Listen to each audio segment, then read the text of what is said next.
duqa magaalada Berna ee caasimada dalka Switzerland Mr Alex ayaa kulan soo dhaweynaa xafiiskiisa kula qaatay duqa magaalada Muqdisho mudane Cabdiraxmaan Cumar Cismaan injineeriisu kaas oo ujeedkiisu ahaa sidii loo xoojin lahaa xiriirka ku dhisan iskaashiga iyo wax wada qabsiga labada caasimadood ee Muqdisho iyo Berna.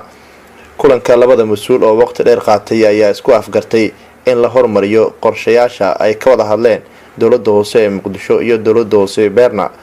intaasi kadib ayaa gudoomiyaha gobolka Banaadir ahna duqa magaalada Muqdisho mudane Cabdiraxmaan Cumar Cismaan injineeriisu waxa uu hadiyad ka turjumaysa hidaha iyo dhaqanka suuban ee Soomaalida gudoonsiiyay duqa magaalada Berna Mr Alex oo ka mahadceliyay hadiyada iyo booqashada uu duqa magaalada ku imaaday magaalada Berna ee caasimada dalka Switzerland.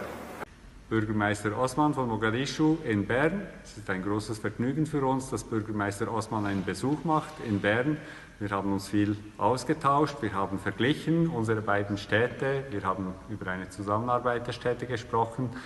Ich habe viel gelernt von Bürgermeister Osman über die Verhältnisse in Somalia, in Mogadischu. Er hat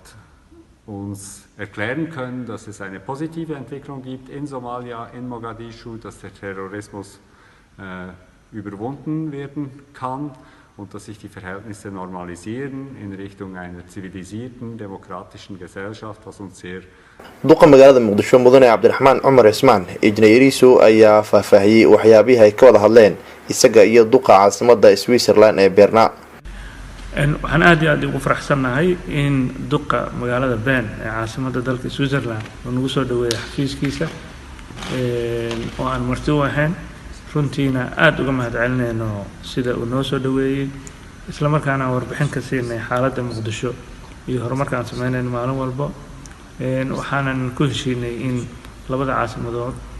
dalalka Switzerland iyo Soomaaliya si la isugu soo wada shaqeyntoodii oo noqon lahayd mid maaragtay joogto ah